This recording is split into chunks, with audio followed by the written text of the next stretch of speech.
Mewn adeilad tŵr uchel, mae eich fflat wedi ei gynllunio i'ch gwarchod rhag mwg a thân. Y coridorau a'r grisiau yw eich llwybrau dianc ac maent wedi'u diogelu. Os bydd tan yn eich fflat, ewch, galwch 999 a chewch y drisiau. Pan fyddwn yn cyrraedd, byddwn yn rhedeg pibellau dŵr i fyny'r grisiau i ymladd y tân. Mae ein pibellau dŵr yn cadw drisiau ar agor. Felly, yn unio fel chi, mae angen i ni eu cau. Rydyn ni'n defnyddio drws mewn bag, neu beth rydyn ni'n galw'r blocio'r mwg i wneud hyn. Rydyn ni'n gosod nhw fel hyn.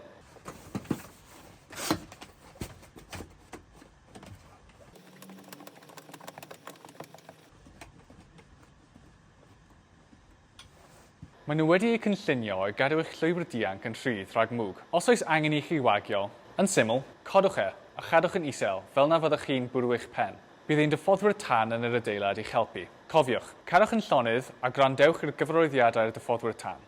Bydda'n barod. Cadwa'n ddiogel.